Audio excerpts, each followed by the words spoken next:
Yan guys, ito nga pala yung in-order natin sa Shopee. Na-unbox ko na kanina guys. Yan. Yan. Umorder tayo ng quick throttle. May kasama siyang cable, pang big carb yung cable niya. Yan. Kaya goods na goods kasi quick throttle na siya. May kasama pa siyang cable. Yan. Puma Racing pala yung kinuha nating quick throttle guys. Yan. May kasama na rin siyang push start kung gusto nyo gamitin yung push start ng quick throttle nyo. Ito.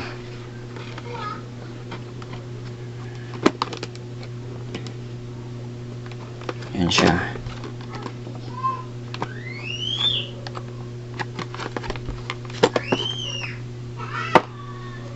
Yan, in-order ko sa Shopee guys, galing pang Mindanao.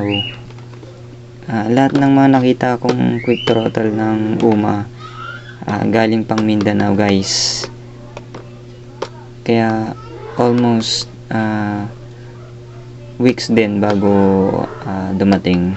Pero okay lang, sulit naman yung paghihintay kasi maganda na, affordable pa. 250 ko lang siya nabili guys. Kung may free shipping kayo, 250 lang yung babayaran nyo. Yan, kung gusto nyo umorder ng ganito, lalagay ko na lang yung link sa description box para maka-order din kayo. Yan, ipapakabit natin siya bukas. Yan.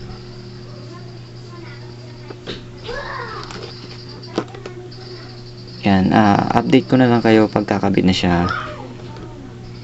Yan, kaya tutok lang guys para sa parating pang mga videos.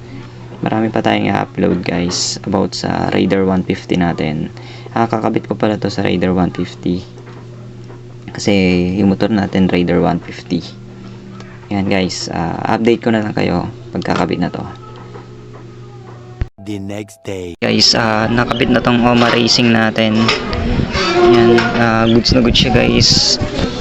Yung wala siyang play guys. Pag pinihit mo talagang aandar na agad. Yan, talagang quick throttle siya. Yan, hindi siya nagpi-play.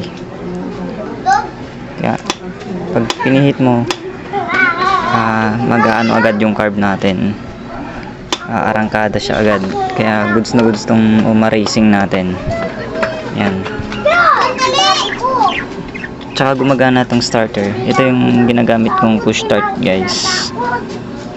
Yan, highly recommended tong Uma Racing natin. Yan. Ganda pag sa arangkada. Mabilis kang aarangkada pag pinihit mo ng mabilis itong throttle. Kaya magandang quick throttle to guys. Yan.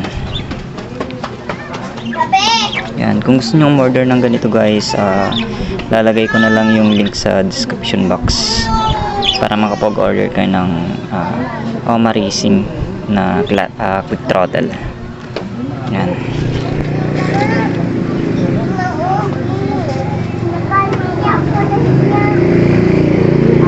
Ng mga quick throttle na nakikita ko guys, okay naman siya, pero mas gusto ko tong Uma Racing na quick throttle kasi mas manipis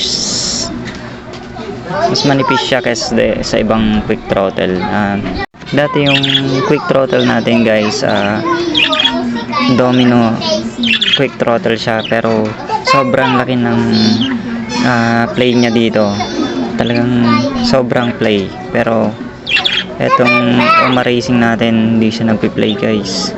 Pag pit mo ganyan, arangkada na siya agad.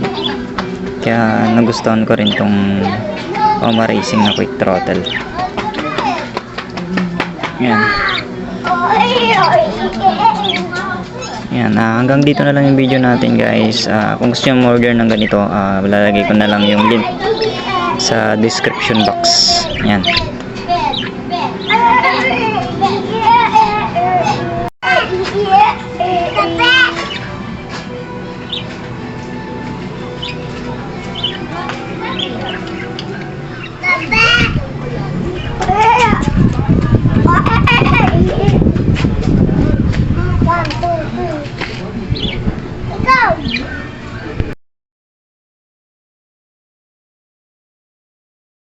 Oh my